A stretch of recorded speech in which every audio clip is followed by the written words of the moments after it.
sejam bem-vindos, tá? Sintam-se acolhidos na nossa casa e possam estar conosco outras vezes. Vamos, para iniciar a nossa reunião, pedir a Cristina que leia a página de abertura, logo depois fazendo a nossa prece inicial. Boa noite a todos. Que a paz de Jesus esteja sempre. O título é Bons Sonhos.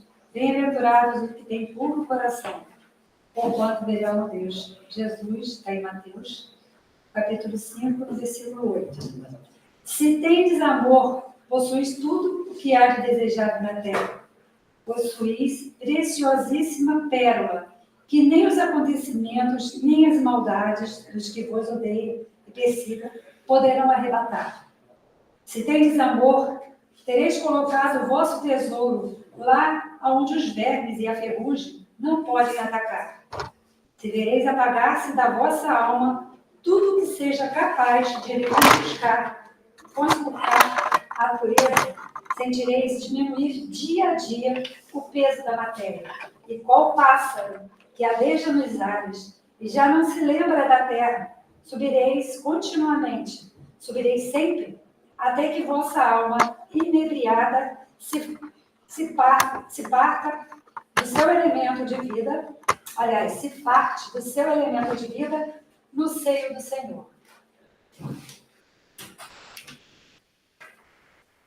Vamos cerrar os nossos olhos, elevar os nossos pensamentos a Deus, nosso Pai, a Jesus, nosso mestre, irmão, amigo, companheiro de todas as horas, a Maria Santíssima, nossa mãe espiritual, já tendo a certeza de que estamos protegidos e abençoados por eles, por estarmos aqui, por estarmos buscando sermos melhores hoje do que fomos ontem. Abençoa-nos, pois, então, ser conosco, que a nossa irmã Naila vai trazer o tema da noite, possa ser intuída para ter o verbo fácil e que possamos todos nós compreendermos daquilo que ela vai expor e sairmos daqui mais capacitados para continuarmos caminhando no caminho do Cristo. Assim, já certo da presença dos amigos espirituais, da presença de Deus nos abençoando sempre, é que vamos dar início à reunião da noite de hoje. Antes de passar a palavra para a Naila, eu tenho alguns informes.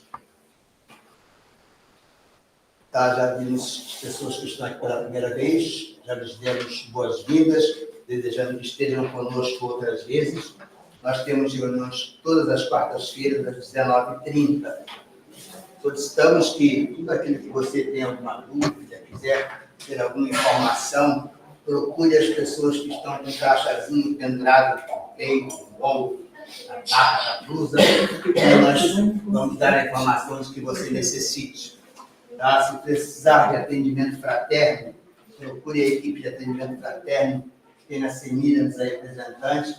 Ela vai ouvir se houver necessidade de encaminhá-los para um tratamento fisioterápico. Isso vai acontecer naturalmente. Tá? Já agora, amanhã, não.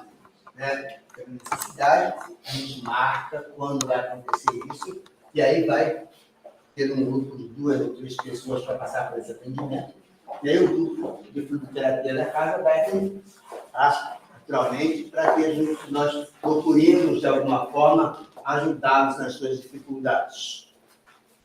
Pedimos que desliguem os celulares ou coloquem no mudo o modo avião. Tá? Durante a reunião, a gente tem que estar atento. Então, vamos evitar conversa durante a reunião, prestando atenção à palavra do palestrante. Nas nossas próximas reuniões, na próxima quarta-feira, o tema as parábolas de Jesus. Tá? Quem vai estar expondo é o nosso irmão Dejalma. No próximo dia 7, a gente vai estar comemorando aniversário. Nossa casa estará completando 2 anos de fundação. Então, virá um palestrante convidado do Rio, César Soares Reis, que vai apresentar para nós o seu livro. Ele vai falar desse livro, olha só, que beleza. Ele vai falar para nós daqui a 333 anos. Porque o tema é 2357, uma aventura no futuro. No livro dele fala sobre isso aí. Ele vai falar sobre o livro e logo depois, no final da reunião, vai ter uma noite de autógrafo. Claro, você vai adquirir o livro, por um preço acessível para todo mundo, e aí ele autografa o livro. Aí, naturalmente, dessa venda, alguma coisa vai reverter em favor da nossa casa, porque a gente, infelizmente, né, estamos aqui no mundo material, no mundo físico, precisamos de ter essa subvenção para que a casa se mantenha aberta, tá? Para que a gente possa continuar com a luz acesa, continuar ligado no verão, bebendo água, né? A gente precisa manter a casa de sítio. Tá?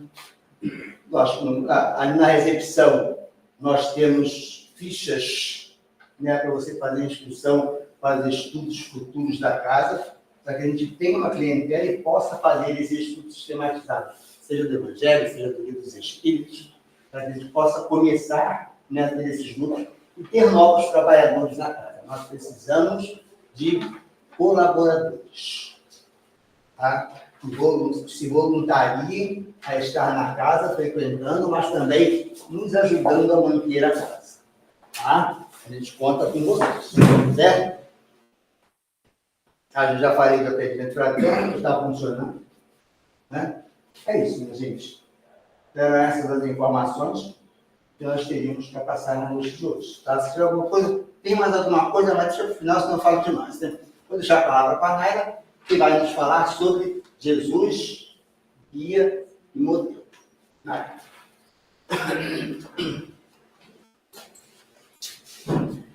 Boa noite a todos. Hoje nós vamos tratar de um tema que me é muito grato. Falar de Jesus é sempre muito bom, é sempre gratificante. É sempre lembrar que Ele veio até nós para nos auxiliar nessa caminhada. E nós vamos começando, né, o tema. Eu vou trazer a fala, a passagem que deu origem ao tema de hoje. Eu vou ler porque eu gosto de ler na íntegra e eu não tenho uma memória tão boa, tá? Então vamos lá. Na verdade, no livro dos Espíritos, na pergunta 625, Kardec pergunta: qual o ser mais perfeito que Deus ofereceu ao ser humano para servir de guia e modelo? Resposta dos Espíritos: vede Jesus. Você vê a pergunta de Kardec, né? Ele aí já fala, né, que ele quer saber o espírito mais perfeito que veio na Terra. Então, ele aí já fala da perfeição de Jesus. E para servir de guia e modelo. Então, é esse tema que a gente vai tentar desenvolver um pouquinho, porque é um tema muito grande, tem muita coisa, e eu trouxe uma frestinha desse espírito maravilhoso que é Jesus. Então, aqui eu vou trazer umas leituras de textos de espíritos que comentaram, fizeram uma análise de algumas sobre Jesus. Uns pequenos comentários de estudos e tal. Então, nós vamos ver o seguinte. Primeiro, nós vamos ver aqui o que Emmanuel nos fala no livro A Caminho da Luz, capítulo 1. Ele fala o seguinte: existe uma comunidade de espíritos puros e eleitos pelo Senhor Supremo do Universo, da qual Jesus faz parte. Que tem o comando de todas as coletividades planetárias. Então, veja, né? Então, aqui, Emmanuel já nos coloca que existe uma comunidade de espíritos de alta, digamos, perfeição, que está recebendo diretamente de Deus e faz a sua vontade. Eles fazem a vontade do Pai. O Pai dá o que Ele quer que ele deseja, o que ele precisa, e essa comunidade de espíritos puros de alto grau de evolução executam. E Jesus é um deles. Que eu não sei se todos sabem, aí Jesus é chamado governador do planeta Terra. Por quê? Porque ele recebeu do Pai essa missão de formatar um planeta nessa nebulosa que estava se formando e construir, através de seus colaboradores, esse planeta e trabalhar ele nas suas profundezas, com todos aqueles arquitetos que ele convidou, até chegar em condições de receber os seres humanos, os seres racionais. E aí, a partir daí, o nosso planeta passou a ser um planeta primitivo, onde os espíritos começaram a trabalhar a sua evolução. E com isso, Jesus comanda todas as diretrizes do nosso planeta. E conduz essa humanidade. Porque, na verdade, o mais importante não é o orbe propriamente dito. É a humanidade que está nele. É a humanidade que aqui se encontra, que precisa da direção, da orientação, que só o mestre pode dar. Porque ele é o responsável por todos nós. Tá?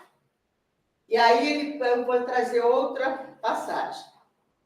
E tem na Revista Espírita, de 1868, que vários espíritos, eles analisam o que seja Messias e o que seja Cristo. Então, eles colocam que esses espíritos dessa comunidade que eu acabei de falar são os Messias, ou também chamados Cristos. Por isso que a gente chama Cristo, Jesus Cristo de Deus. Porque ele pertence a essa categoria, que é acima, é uma etapa superior ao Espírito Puro. Ele já é Espírito Puro, mas ele já avançou além, em outro grau de desenvolvimento, de evolução. Tá? E aí depois, eu trago aqui também uma passagem de João, o evangelista João, no capítulo 1, que ele faz, o João ele tem essa característica, ele aborda no seu evangelho, ele procura analisar o espírito de Jesus, como trazendo as passagens para nos mostrar que realmente Jesus era o Messias.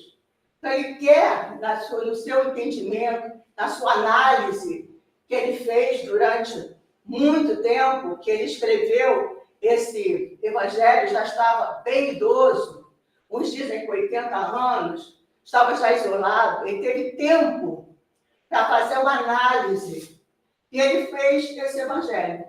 E no capítulo 1, ele discorre toda uma análise para concluir que Jesus é o Verbo.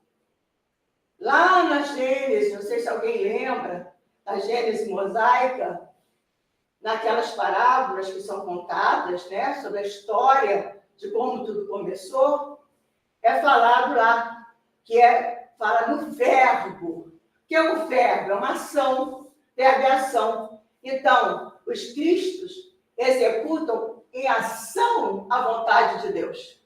Eles agem a vontade de Deus. Eles colocam em prática aquilo que Deus quer. Então, essa análise, ele chega à conclusão que Jesus é o verbo aqui na nossa terra. Tá? E ainda tem Paulo, Paulo também vai falar nas suas cartas aos romanos e aos coríntios, que também coloca Jesus na categoria mais alta. Ele também diz que Jesus é guia e modelo. Ele também diz isso. Mas diz também que Jesus é um espírito vivificado, puro em sua plenitude, completamente liberto, pleno. Então, e Jesus também, ele também se coloca também como guia. Também se coloca. Nós vamos encontrar lá em João também, no capítulo 14, versículos de 4 a 6. É uma historinha, eu vou contar mais ou menos uma historinha, né? Jesus conversando com os seus discípulos, estava dizendo que um dia eu vou, né? Mas não se preocupem, porque eu vou, mas vou preparar um lugar e vou voltar e levar todos vocês para estar comigo. E diz, eu sou o caminho. Aí Tomé fica meio preocupado, né? Imagina, que lugar é esse? Ah, não, ele diz que é o caminho, não, ele diz que vocês sabem o caminho. Aí Tomé fica, como? Eu sei o caminho? Como? Eu não sei o caminho. Aí ele questiona Jesus. Eu vou ler, que é para não ficar errado, tá? Aí ele diz o seguinte, ele chega e diz para Jesus, Senhor, sabemos aonde vais, não sabemos aonde vais. Como podemos saber o caminho? Como podemos saber o caminho? Aí Jesus lhe responde, eu sou o caminho, a verdade e a vida. Ninguém vem ao Pai se não for por mim. Então, nesse momento, né, Jesus já se coloca como caminho, já se coloca como a verdade, já se coloca como vida. O que significa isso? Ele é o caminho, porque ele é o caminho. Onde ele está construindo esse lugar? Jesus mora onde? Onde ele vive? Ele diz que vai nos levar com ele para o lugar onde ele está. Onde será que ele está? Alguém já parou para pensar? Ele está no mundo celeste. Ele é o Espírito puro, não é? É mais que puro. Ele é o Cristo de Deus. Então ele só pode viver onde? No mundo celeste. Como é o mundo celeste? Não sabemos. Nem fazemos ideia. Como eles vivem lá, aí mesmo nem passa pela nossa cabeça. É algo que está completamente fora da nossa imaginação, por melhor que ela seja. Então, Jesus possui um conhecimento, uma sabedoria enorme. Ele conhece coisas que a gente nem faz ideia. Ele conhece elementos da química que nós nem sonhamos em descobrir. Imagina um ser capaz de transformar de uma nebulosa num orbe, desenvolver esse orbe. Imagina o grau de conhecimento que tem esse espírito. Que grau de sabedoria tem esse espírito. Né? E ele também diz, eu sou vida. Sou a vida. Por que ele é vida? Porque ele é pleno. Ele é liberto. Ele não tem nada, nada que entrave ele. Ele é virtuoso, ele possui N grau de virtudes que a gente nem sabe que existe ainda. A gente está só com algumas virtudes para tentar melhorar. Mas ele é o ser virtuoso, ele é puro amor. Puro amor. Eles sim conhecem o que é o amor verdadeiro. Nós temos uma emoçãozinha muito pequena. Nosso amor ainda é muito terra a terra. A gente ainda não conhece esse amor transcendente. Esse amor que é muito além de qualquer outra coisa. Jesus possui essa qualidade. Possui esse amor. E quando ele se predispôs a vir até nós, para nos ensinar o caminho, para nos mostrar o que nós temos que fazer, para nos dizer, olha, faça como eu faço, não reaja, aceite, muda, transforma, vai, não peques mais, repensa a sua vida. Repensa os seus valores, que você está valorizando mais, os bens terrenos ou espirituais? Os bens terrenos, a ferrugem destrói. Os bens espirituais são os únicos que sobrevivem à morte.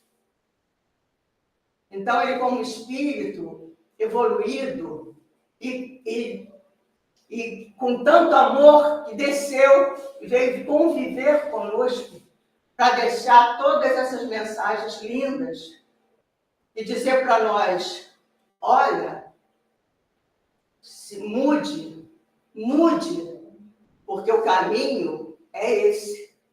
Não escolha o caminho pedregoso, não escolha o caminho difícil. Escolha o caminho que te leva diretamente ao alto. Escolha o caminho em que você tenha menos dificuldade. Porque se nós criarmos um caminho melhor hoje para nós, a próxima encarnação que tivermos, tudo vai ser muito mais fácil. Tudo vai ser muito mais fácil. Então é isso que Jesus nos convida a fazer essa jornada com ele. E aí ele fala, aí vem, né, vamos ver agora a outra parte, que é ele como modelo. Ele é o ser mais virtuoso que já pisou aqui na Terra. Então ele é um modelo de virtude, né? Então nós temos aqui que Paulo, né, nos apresenta o seguinte: Jesus, ele já apresenta Jesus como um homem novo, um novo homem, um homem novo, um homem renovado, um homem regenerado, um homem virtuoso. E fala que ele é o modelo da nova geração. Ele trouxe e personificou um modelo para as novas gerações, para aquele homem, ser humano, que está lutando para mudar sua trajetória difícil, para corrigir os seus descaminhos, e está buscando o quê? A regeneração. Está buscando se regenerar. Então, essa nova geração, essa nova humanidade, segundo fala Allan Kardec no último capítulo da Gênese, a nova geração, é uma geração que já está empenhada em se regenerar, em se transformar, em se mudar a sua maneira de viver. E ali, quem quiser, é só abrir a Gênese e ler quais as características da nova geração. No Evangelho segundo o Espiritismo, é só abrir a página de Homem de Bem, que vocês vão ter ali a receita de como ser o modelo que Jesus trouxe para nós, da própria vida que ele viveu. Nós vamos ver também, no Evangelho segundo o Espiritismo, no capítulo Bem-aventurados os puros de coração que verão a Deus, vocês verão todas as virtudes, todas, escritas ali, todas as virtudes que precisamos conquistar para nos tornarmos um espírito puro. Porque Jesus veio e está nos levando nessa caminhada para o mundo celeste. Não pensa que ele está só aqui, nesse nosso mundo de expiação e provas, não. O objetivo dele é que todos nós cheguemos ao mundo celeste.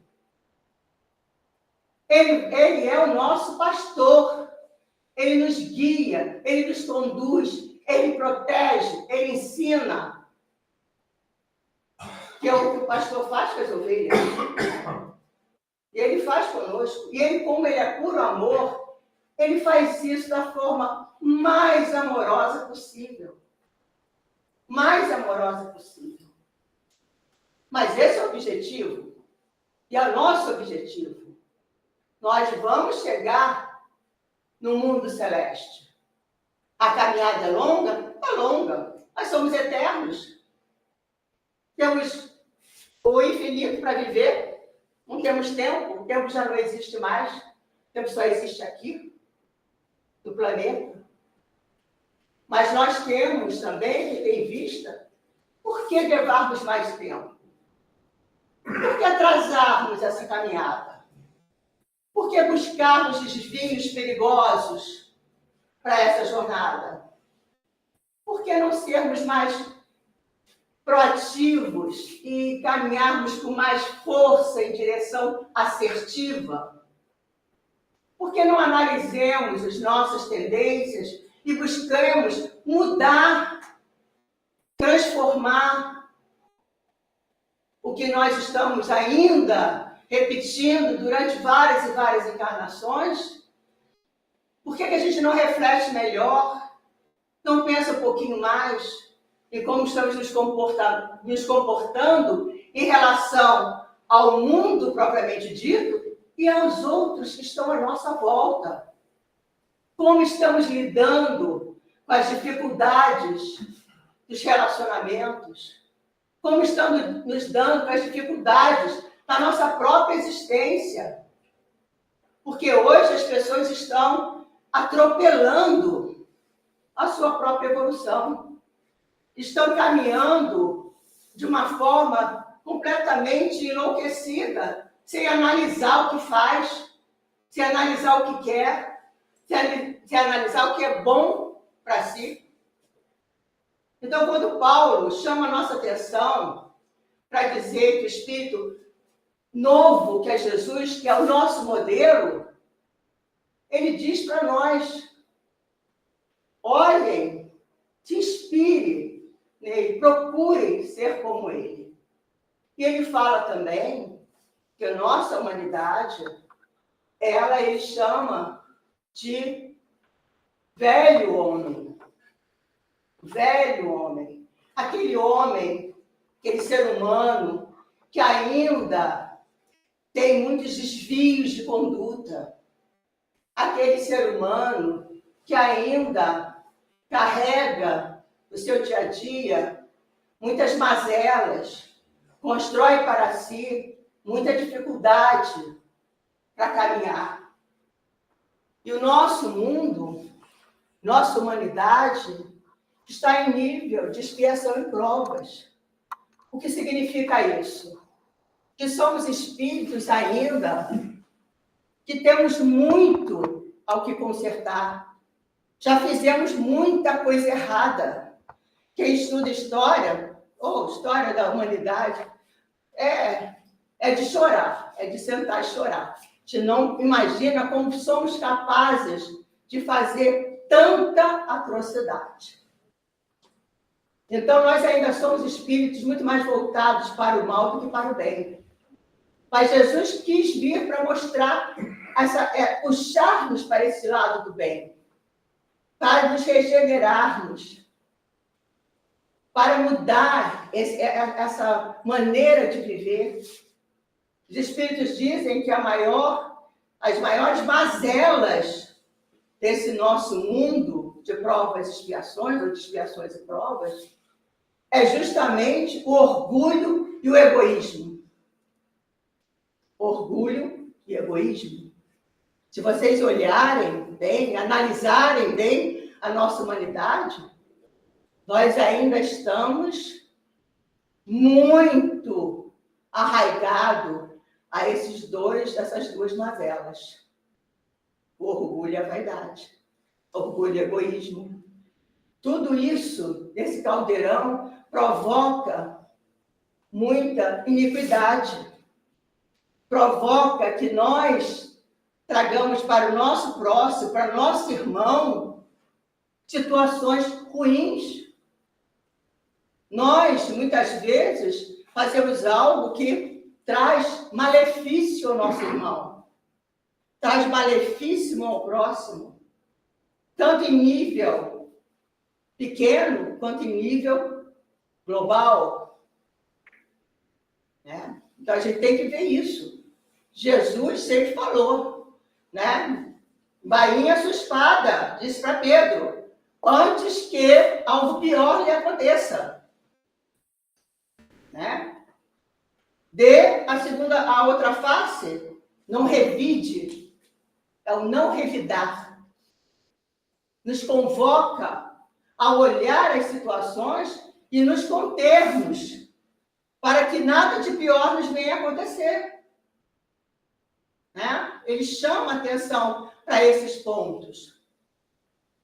E nós sabemos, né? Nós já estudamos, já lemos vários livros que falam que cada vez que a gente faz algo de prejudicial ao nosso irmão, o nosso perispírito fica marcado. Fica lá, um pontinho. Pontinho. Esse pontinho é chamado de ponto morto. É como se a gente destruísse partes do nosso ser espiritual. Aquela marca fica. E muitos do plano espiritual olham e veem o que aquela pessoa fez, porque está lá. É um livro escrito de tudo que fez. André Luiz conta no livro Nosso Lar que ele estava lá e chega uma senhora à porta de Nosso Lar e começa a chorar, fala desesperadamente, por que não me deixam entrar? Eu sou uma pessoa boa, uma pessoa maravilhosa, vocês estão me tratando desse jeito, não consigo entrar, por que não me deixam entrar? E começa a falar uma porção de coisas. André Luiz fica constrangido, ele tem pouco tempo que está em Nosso Lar, tá? Fica constrangido com aquela cena e corre para falar com alguém responsável, para saber, coitada, aquela senhora está pedindo socorro, está pedindo ajuda, por que a gente não deixa ela entrar? Aí o sentinela convida André Luiz e diz para ele assim, olhe com mais acuidade para aquela senhora que lá se encontra. E André Luiz, fixando seu olhar e vendo mais profundamente aquela criatura, verificou que ela possuía vários pontos pretos em todo o seu perispírito. E aí o sentinela disse, viu? Nem sempre o que as pessoas falam é o que as pessoas são. A gente tem que ter o cuidado para que certas pessoas não invadam a casa e causem desequilíbrio no ambiente. Então, veja, quando ele conta isso, ele fala desses pontos mortos. E o que fazer?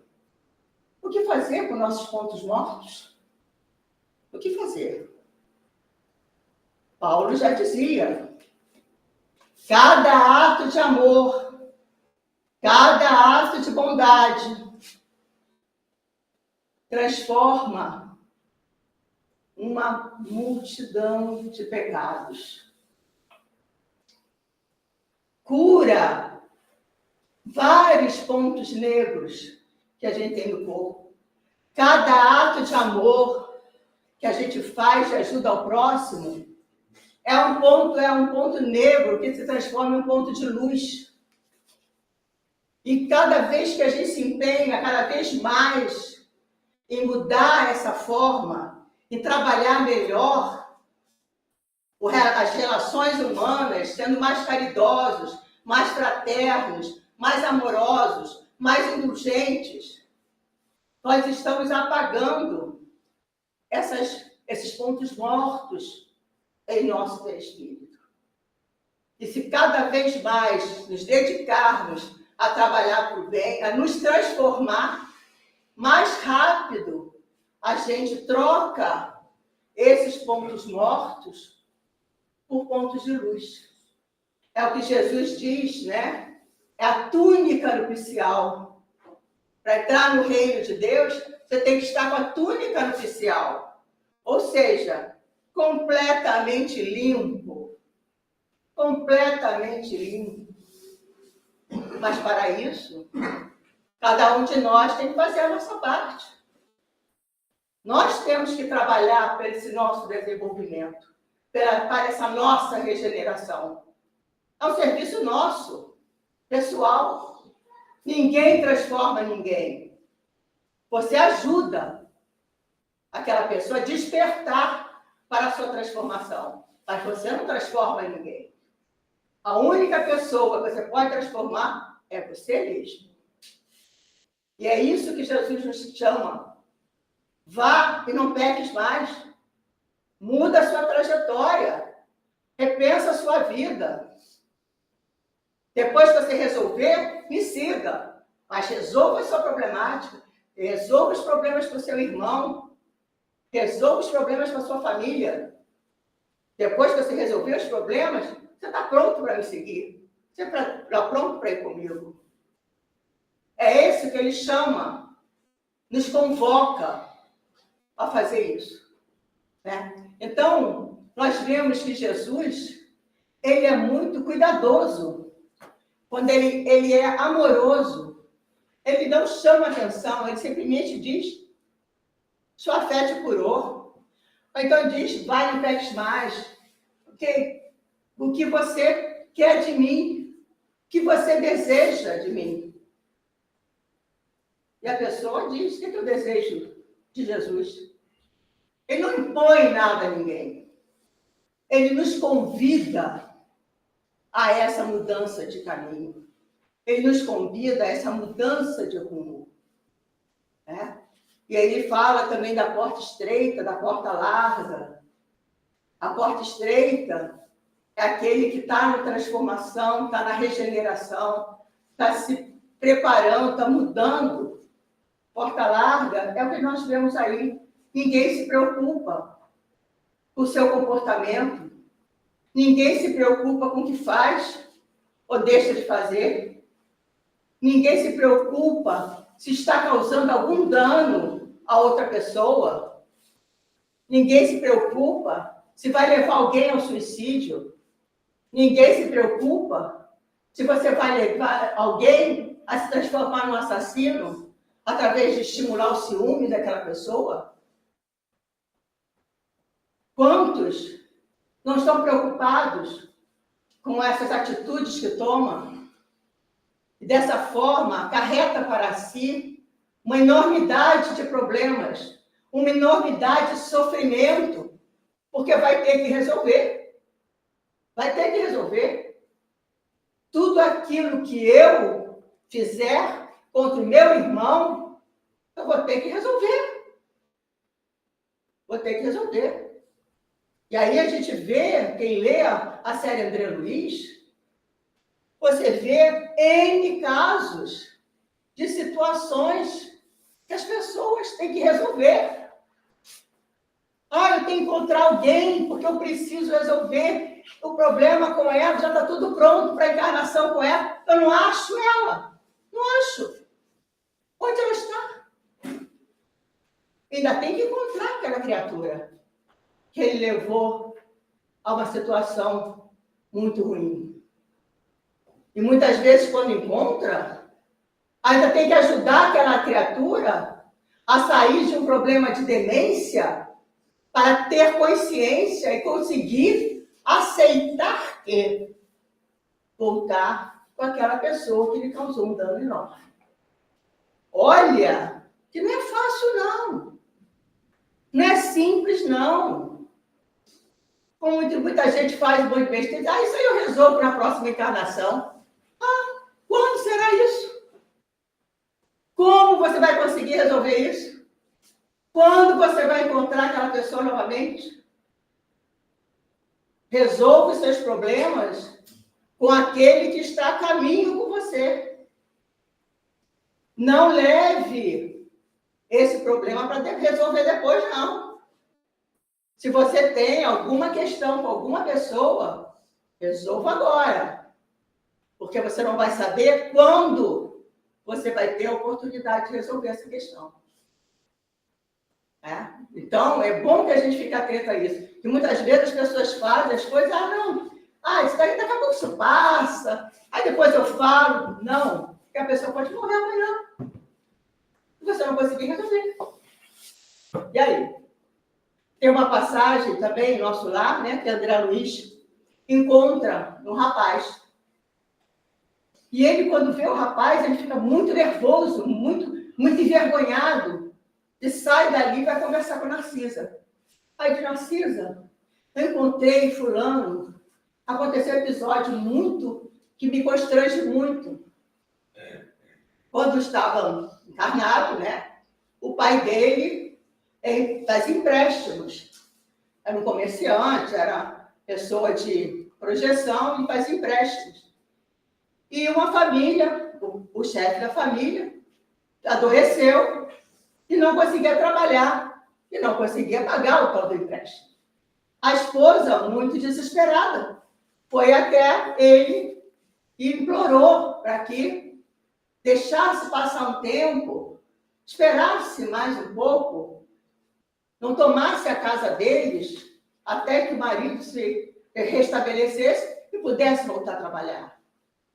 Mas o pai de André Luiz não aceitou. Não, tem que ser agora, e protestou. A mãe de André Luiz ainda ficou tentando convencer o marido a não fazer aquilo.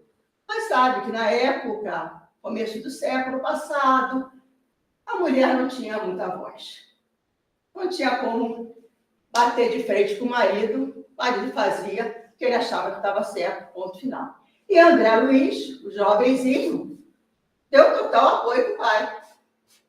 E aí, essa família foi despejada e André Luiz nunca mais soube deles. Quando ele encontra um filho deles, lá, ele fica constrangido, porque ele se sente culpado pela situação que ele ajudou o pai, dando força para o pai para fazer aquilo. Aí Narcisa diz para ele, volta lá e conversa com ele, porque você não sabe até quando ele vai ficar aí. E depois, como você vai resolver isso? Aí André Luiz pensou, voltou e abordou esse jovem, perguntou, e aí, como é que foi? Vocês saíram? Como é que foi a sua vida no interior? Ele disse, André Luiz, foi maravilhosa. Nós fomos para um sítio, nós tínhamos de tudo, não passávamos fome, e a nossa vida foi muito boa. André Luiz respirou. Nossa, ainda bem que a consequência não foi tão ruim. Mas ele se sentia culpado, porque ele sabia que ele tinha agido errado.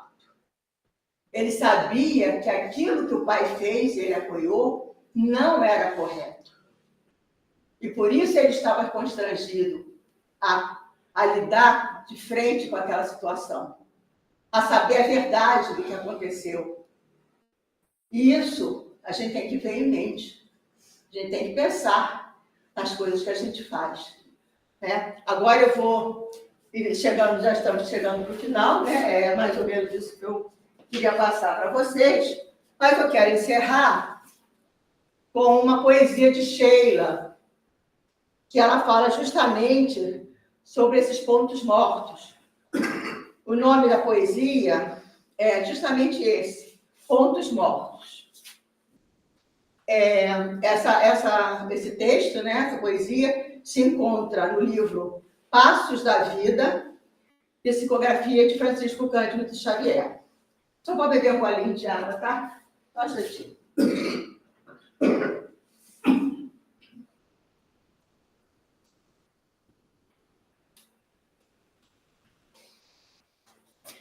Então, vou ler a poesia para vocês. Pontos mortos. Se a presença de alguém te constrange a sofrer penosa impressão de mágoa, recorda que, nas vibrações desequilibradas a te impelirem para a inquietude, jaz um porto morto. Do sentimento reclamando-te boa vontade para que se lhe extinga a perigosa existência. Se a ofensa recebida foi impensadamente guardada por ti nas entranhas da alma, compelindo-te a lembranças aflitivas, não ouvides de que aí fizeste um ponto morto, exigindo-te reajuste. Se a aversão te vence a tranquilidade ante a voz de um companheiro que se te apresenta menos simpático, aí surpreendes um ponto morto do passado, esperando por teu esforço na plantação da simpatia. Se encontras no trabalho um associado da tarefa de cuja cooperação desejarias prescindir à face do mal-estar que te impõe, aí possuis um ponto morto do caminho que precisas esperar para a diligência do bem. Se alguém te penetrou a família em condições que te atormentam, suscitando-te pensamentos de animosidade, é que a bagagem de circunstâncias que trazes do passado, de passadas reencarnações, aí te oferece um ponto morto, solicitando-te suprimi-lo com aplicações de tolerância e auxílio de ti mesmo. Se em teu círculo de fé surge um irmão de ideal, que com quem te desarmonizas, tentando-te às vezes abandonar os mais preciosos deveres para os desígnios superiores, que te presidem a tarefa, convence-te de que aí formaste um ponto morto, que é preciso afastar em teus exercícios de fidelidade aos compromissos assumidos. Ninguém na Terra permanece imune contra semelhantes núcleos de provação. Todos trazemos do pretérito pontos mortos, que é indispensável banir da estrada, a fim de marcharmos ao encontro do futuro na posição de almas livres para a abençoada missão que nos é reservada. Amarguras, pesares, dissabores, desencantos são regiões traumatizadas de nossa alma, que nos compete sanar, usando os antissépticos da bondade, do perdão, do sacrifício e da renúncia. Estejamos vigilantes contra os pontos mortos do coração, preservando a saúde moral, como nos apressamos a defender o equilíbrio do corpo físico. Rendemos-nos à serenidade, à paciência, no serviço infatigável do bem, com o Cristo de Deus, porque o Mestre da ressurreição é igualmente o grande médico da vida eterna, capaz de libertar-nos do jugo tiranizante da morte.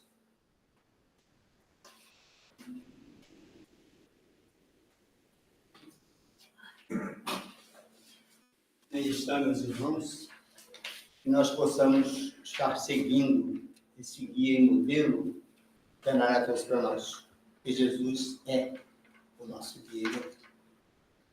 Ainda mais algumas informações, depois fazemos a prece de encerramento, e enquanto vamos nos preparando para o passo. Durante a prece, vibrem para a frutificação das águas, tá? E para aquelas pessoas que vocês têm em mente que têm um problema. Tá? E ainda temos a água a ser frutificada. Durante o passo, é importante que a gente permaneça em silêncio, porque nós estaremos em vibração. Né? Então, essa força, união de forças é que faz com que nos sintamos melhores. Isso beneficia a todos nós. Após o passe, o bazar, a cantina e a livraria estarão funcionando. Tá? E lembramos que esses serviços ajudam na manutenção da nossa casa. Tá? Era isso que eu queria dizer. Vamos fazer a nossa prece. Logo depois vamos para o passe. Assim, Senhor, chegamos ao final do nosso encontro desta noite.